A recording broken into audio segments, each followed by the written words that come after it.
Friends, good morning to everybody. Today I am going to teach the final lecture of keeping quiet. Previous videos में आप लोगों ने उसका stanza देखा जिसका लास्ट लाइन था Perhaps the earth can teach us. वो stanza पढ़ रहे थे हम लोग। अब इसका लास्ट स्टांजा हम लोग देखें, इसके बाद मैं क्वेश्चन आंसर को डिस्कस करूंगा।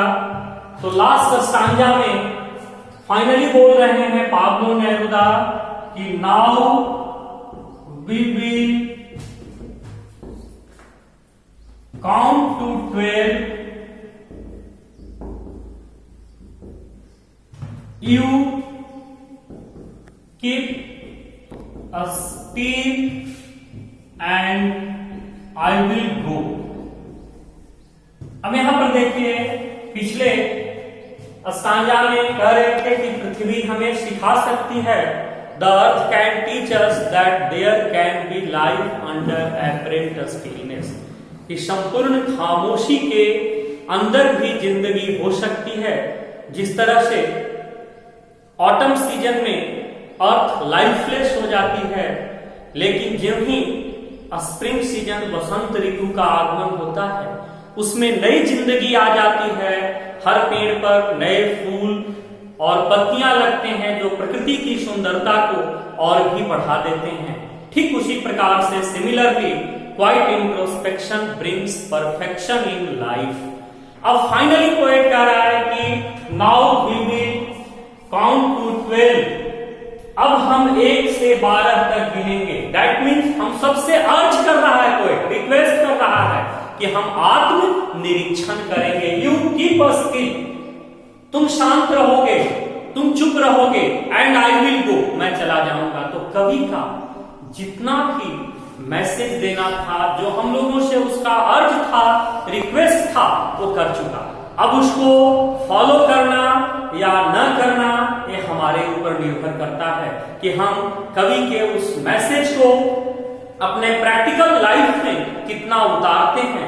इस चीज को कभी जो है हम लोगों से अर्ज करके चला गया और फाइनली हम लोगों की रिस्पॉन्सिबिलिटी है।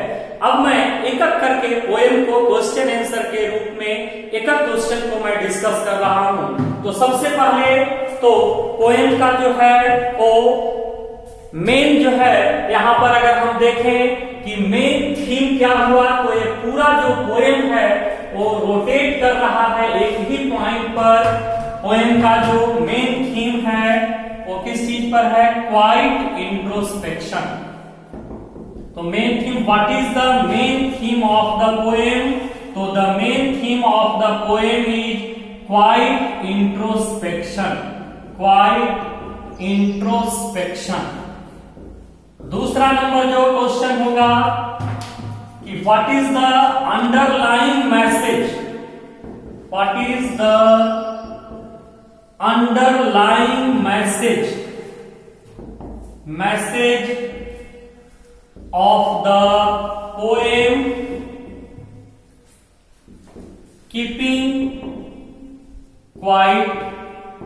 या अगर हम कहें कि what is the urge of the poem, तो दोनों का सेम आंसर होगा। What is the urge of the poet Pablo Neruda? Pablo Neruda का क्या अर्ज है, हम लोगों से क्या आग्रह कर रहा है? तो दोनों में सेम आंसर लिखेंगे। द अंडरलाइंग मैसेज कहे या पोएट का अर्ज कहे, तो that is we should do quiet introspection to bring perfection in life. हम लोगों को अपने जीवन में संपूर्णता लाने के लिए आत्मनिरीक्षण करने की जरूरत है। जब हम आत्मनिरीक्षण करेंगे तो हर बुराइयां जो है वो मिट जाएंगी। यही कवि का अर्थ है और यही इस पोएम का मैसेज है। अब नेक्स्ट हम लोग देखें कि व्हाट इज, जो टेक्स्ट बुक का पहला नंबर क्वेश्चन भी है, what is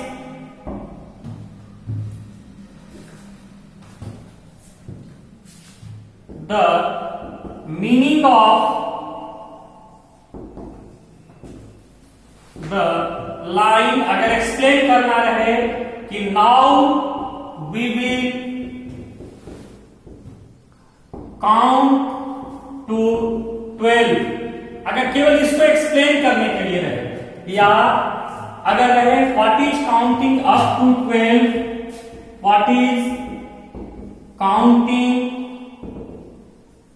up to 12 and keeping a still help us to achieve, 1 से 12 तक गिनकर और शांत रहकर हम क्या प्राप्त कर सकते हैं। तो दोनों का एक ही आंसर होगा। तो क्या क्या प्राप्त कर सकते हैं, यहां से पहले पोएट का क्या रहा है, the poet says that quiet introspection does not require much time, it requires as long as it requires to count up to 12। क्या क्या प्राप्त कर सकते हैं, but it help us to achieve, क्या क्या प्राप्त करने में मदद करती है, to achieve, पहला म्यूचुअल अंडरस्टैंडिंग, परस्पर समझदारी, दूसरा यूनिवर्सल ब्रदरहुड, विश्व बंधुत्व की भावना, तीसरा जो है वो it help us to trace our merit and demerit, हमारे मेरिट और डिमेरिट को पहचानने में मदद करती है, एंड इट डिमिनिशेस, डिमिनिश मतलब कम करना, diminishes the sense of enmity, शत्रुता की भावना को कम करती है। इतने पॉइंट को इसमें हाईलाइट करेंगे। नेक्स्ट अगर हम देखें अगला अगर हम क्वेश्चन, तो according to Pablo Neruda, according to Pablo Neruda, which would be an exotic moment, Pablo Neruda के अनुसार कौन सा क्षण एक्जोटिक होगा, एक्जोटिक मीन्स स्ट्रेंज वंडरफुल, पहले भी डिस्कस कर चुके हैं। तो सिंपली एक लाइन में आंसर लिखेंगे कि according to Pablo Neruda, when the entire physical and mental activities of the world would be ceased और stopped for a moment, that would be an exotic moment। Pablo Neruda के अनुसार जब पूरे दुनिया से सारी शारीरिक और मानसिक गतिविधियां रुक जाएगी तो वही क्षण अद्भुत होगा, स्ट्रेंज और वंडरफुल होगा, एक्जोटिक होगा। नेक्स्ट क्वेश्चन देखें हम लोग, when we would all be together, हम कब एक दूसरे के करीब आ जाएंगे। तो पहले इसमें पूरे हम लोग एक्सप्लेन करेंगे। पहला तो when the entire physical and mental activities of the world would be ceased for a moment, there would be no rush, कोई भीड़ नहीं होगी, no sound of engine, किसी प्रकार से इंजन की कोई शोर शराबा नहीं होगी। तो दिन वही वो समय होगा कि we would do quiet introspection, हम आत्मनिरीक्षण करेंगे। All types of enmities would be automatically ceased, हर प्रकार की शत्रुता खुद ब खुद मिट जाएगी। Then we would come close to each other, और तब हम एक दूसरे के बिल्कुल करीब आ जाएंगे।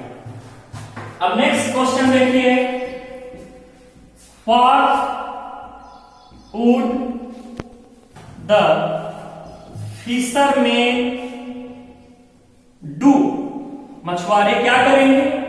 तो the fisherman would do fishing only for survival। अगर इसमें क्वेश्चन पूछे कि what would fisherman not do, what would the fisherman not do, क्या नहीं करेंगे। तो the fisherman would not do excess of fishing, वो जरूरत से ज्यादा मछलियों का शिकार नहीं करेंगे। They would stop excess of fishing, वो जरूरत से ज्यादा मछलियां नहीं मारेंगे। दैट मीन्स वो नेचर को जरूरत से ज्यादा हार्म नहीं पहुंचाएंगे। 8 number, what would man gathering salt do, नमक के कारखाने में काम करने वाले लोग क्या करेंगे? तो they would look their hurt hand, that means they would stop torture to themselves and others, that means वे न तो अपने ऊपर अत्याचार करेंगे न किसी और के ऊपर। अब देखिए नेक्स्ट क्वेश्चन नंबर 9 जो है, यहां से क्या राइट हो रहा है कि what are green wars. 9 number question होगा व्हाट आर ग्रीन वॉर्स। तो green wars means simply new और फ्रेश वॉर। 2 मीनिंग होते हैं कटिंग ऑफ ट्रीज भी, लेकिन हम लोग को पोएम में लिखना है व्हाट आर ग्रीन वॉर्स। तो ग्रीन वॉर्स मीन्स न्यू और फ्रेश वॉर्स। 10 नंबर क्वेश्चन जो है, अगर कहें कि what does the poet suggest या एडवाइज द वार मोंगर्स, कवि युद्ध के सौदागरों को, युद्ध के ट्रेडर को क्या सजेस्ट कर रहा है? तो the poet advises the warmongers to stop the preparation of new और फ्रेश वार्स। कवि युद्ध के सौदागरों को सजेस्ट कर रहा है कि वे इस प्रकार के भयावह युद्ध की तैयारियां करना बंद करें। नेक्स्ट अगर हम 11 नंबर क्वेश्चन देखें तो 2 तरह से इस क्वेश्चन को पूछ सकते हैं कि what kind of victory, what kind of victory it would B, वो कैसी जीत होगी। या अगर क्वेश्चन रहे कि एक्सप्लेन कीजिए, explain victory with no survivors, तो दोनों को ऑलमोस्ट एक ही तरीके से, तो what kind of victory it would be, तो that means it would be useless victory. कैसी जीत होगी? यूजलेस विक्ट्री होगी। Why? Because no one would be survived after the war. अगर हम इस लाइन को एक्सप्लेन करें तो the poet has used this expression to highlight the futility means निरर्थकता एंड हैवोक मतलब विनाश, futility and havoc of war. The poet says that, कवि कहता है कि the modern war would be so destructive, आधुनिक युद्ध इतनी भयावह होगी that no one would be survived after the war, युद्ध के बाद कोई जिंदा नहीं बचेगा। So the victor would have to rule over a barren land, अतः विजेता को एक खाली दुनिया पर ही शासन करनी पड़ेगी। In fact war has no victor, वास्तव में युद्ध का कोई विजेता नहीं होता। अब नेक्स्ट क्वेश्चन देखें हम लोग। नेक्स्ट क्वेश्चन यहां से 12 number, does the poet advocate total inactivity and death, क्या कवि संपूर्ण निष्क्रियता और मौत की वकालत कर रहा है? नो, द पोएट, हम लोग लिखेंगे इसका answer, the poet does not advocate total inactivity and death.